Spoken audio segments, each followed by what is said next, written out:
Snow had been falling since dawn over Chicago, covering the sidewalks in a clean, forgiving white. The kind of snow that made the city look softer than it really was.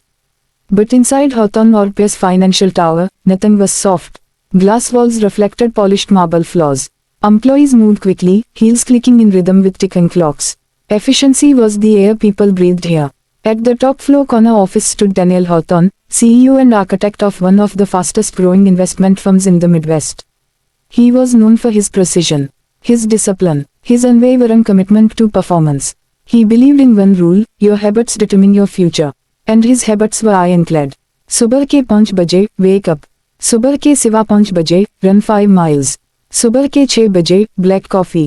No sugar, no distractions. सुबह के 6:30 बजे, review reports. Emotion had no place in business. He had trained himself to think that way. On his desk that morning sat a termination file. Margaret Lewis, administrative assistant. 3 late arrivals this month. 2 incomplete reports. Declining performance metrics. Daniel tapped the folder with a pen. Numbers didn't lie. Schedule her for 4 o'clock, he told his assistant calmly. Yes, sir. He didn't ask why she was late. He didn't ask what had changed. He simply followed procedure. Procedure was safe. Across town, Margaret Lewis was gripping the metal pole of a crowded bus, her heart racing. She hadn't slept properly in weeks. Her 8-year-old daughter Lily had come down with a fever earlier in the month.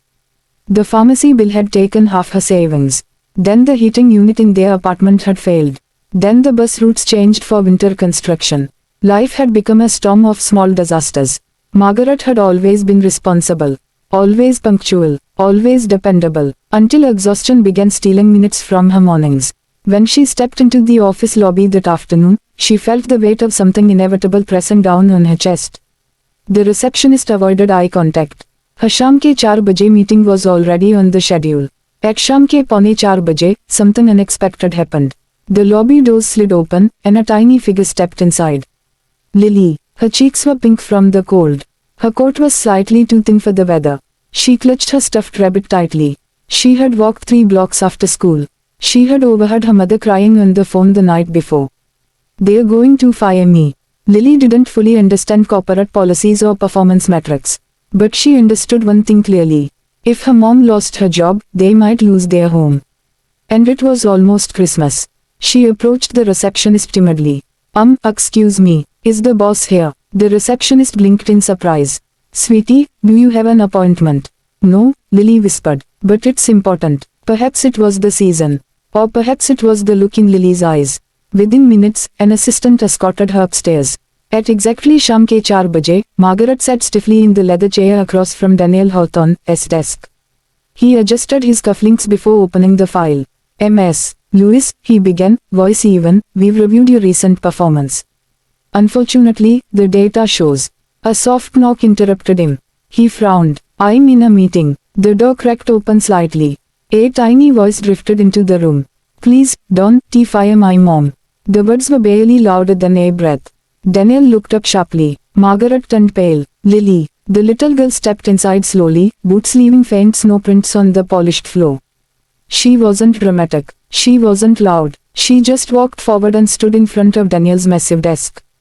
Daniel had negotiated billion-dollar contracts without blinking. But something about this moment unsettled him. Lily's voice trembled slightly. I knew you're busy, she said.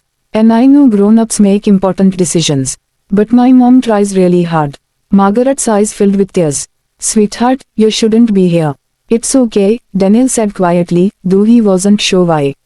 Lily continued. She wakes up before me. She makes my lunch even when she's tired. When the heater broke, she said it was an adventure. She always says everything will be okay.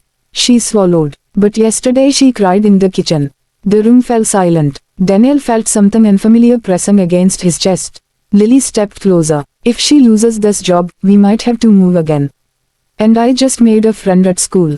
And we were going to decorate the tree this weekend. Her fingers tightened around the stuffed rabbit. Please don't fire her. It wasn't a demand. It was hope. Daniel leaned back slowly. For years, he had built an emotional shield around himself. He believed empathy clouded judgment. He believed discipline built success. And discipline had saved him once. He remembered being 8 years old in a tiny apartment in Chicago. His mother working double shifts at a diner. The landlord knocking on the door near Christmas. He remembered overhearing her whisper, "I'll figure something out." He remembered promising himself he would never let life control him again. So he built habits, strong ones, cold ones, protective ones, but in doing so, had he forgotten something? He looked at Margaret. Her posture wasn't defensive. It was ashamed, exhausted, afraid, not careless, not lazy. He flipped through the file again. Late arrivals, 17 minute, 22 minute, 11 minute. Performance decline, minor errors. Nothing catastrophic. His policy said termination, but leadership wasn't only policy. His mentor had once told him, the most dangerous habit is thinking you know the whole story. Had that become his? Daniel removed his glasses slowly. How old are you? He asked Lily. 8. The number hit him harder than expected. 8. The same age he had been when he watched his mother struggle alone. He closed the folder deliberately. "Ms. Lewis," he said, voice no longer sharp but steady, "why didn't you request schedule flexibility?" Margaret blinked. I didn't think I'd qualify. And I didn't want to seem incapable." Daniel absorbed that. A culture where employees were afraid to ask for help. Had he created that? He stood and walked toward the window overlooking snowy Chicago. Habits built this company, but maybe habits needed upgrading. He turned back. "Margaret, you're not fired." The words seemed to freeze the air. "What?" she whispered. "You're being reassigned to a daytime support role. Flexible start time, same salary." Tears spilled down Margaret's cheeks. Lily gasped. "Really?" Daniel nodded. "But this is not charity," he added gently. "It's adjustment. I value commitment, and you have it." He crouched slightly to Lily's level. "You did something brave today." Lily tilted her head. "I was scared." "Courage isn't about not being scared," Daniel replied quietly. "It's about speaking anyway." For the first time in years, Daniel felt something shift inside him. A realization. Success wasn't weakened by compassion. It was strengthened by understanding. He had built a habit of discipline. Perhaps now, he would build a habit of listening. And outside the window, the snow continued falling, not harsh, not cruel, just quietly transforming everything it touched. The next evening, snow sparkled beneath the golden lights of downtown Chicago. Hawthorne or Pierce's annual Christmas Gala was the most anticipated corporate event of the year. Crystal chandeliers shimmered. A live orchestra played classic carols. Executives in tailored suits spoke confidently about profits, projections, and expansion plans for the new year. But this year, something felt different. At the center of the ballroom stood Daniel Hawthorne. Calm, composed, observing. Yet inside him, something had shifted since yesterday afternoon. He kept replaying Lily's whisper in his mind. "Please, don't fire my mom." It hadn't been dramatic. It hadn't been loud. It had been honest. And it had cracked something open. When Margaret and Lily arrived, the room subtly changed.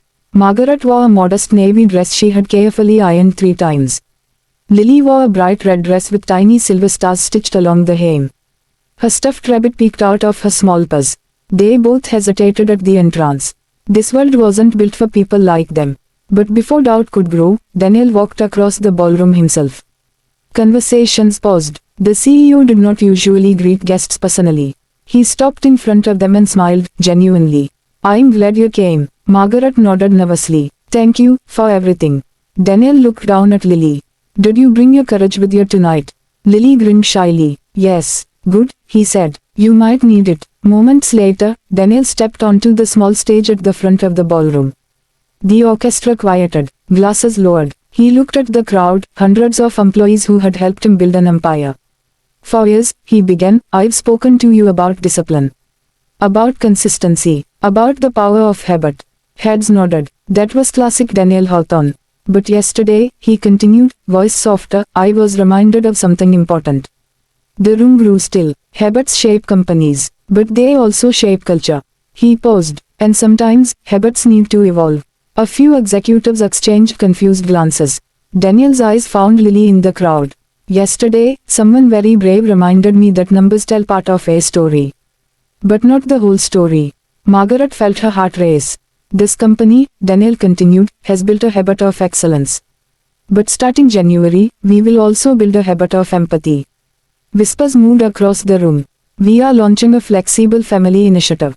Adjustable start times, emergency assistance funds, childcare partnerships. No employee should feel afraid to ask for help." The silence broke into scattered applause. Then stronger applause. Then a standing ovation. Margaret covered her mouth in disbelief. This wasn't just about her anymore. It was about hundreds of families. After the speech, Daniel stepped down from the stage and walked straight toward Lily again. You see what happens when you speak up? He asked gently. Lily looked around at the applauding crowd. I didn't know it would do all that. Neither did I, he admitted. And for the first time in years, Daniel laughed freely. Not the polite executive chuckle. A real one. Later that night, as the gala ended and snow continued to fall outside, Daniel gave one final quiet instruction to his assistant. Have the delivery arranged. Yes, sir. Meanwhile, Margaret and Lily returned to their small apartment on the south side of Chicago. The hallway lights flickered as usual. The radiator clanged loudly. Life still looked the same. Until they opened the door. Lily gasped. In the center of their living room stood a fully decorated Christmas tree. Warm white lights glowed softly. Wrapped presents rested underneath. Stockings hung neatly along the wall. Margaret froze. What? There was a knock. Outside stood two company staff members finishing a delivery.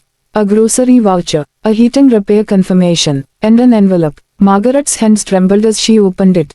Inside was a handwritten note. Habits shape success. Compassion shapes legacy. Thank you for reminding me of both. Merry Christmas. Daniel Hawthorne. Lily ran to the tree, eyes shining brighter than the lights.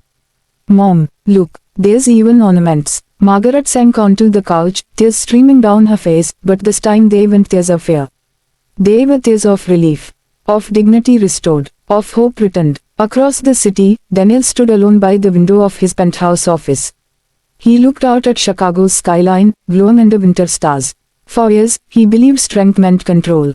But tonight he understood something deeper. True power wasn't just in enforcing standards. It was in choosing kindness consistently, until kindness itself became a habit. His phone buzzed with congratulatory messages from board members. Innovative initiative, great PR move, strong leadership. But Daniel knew the truth.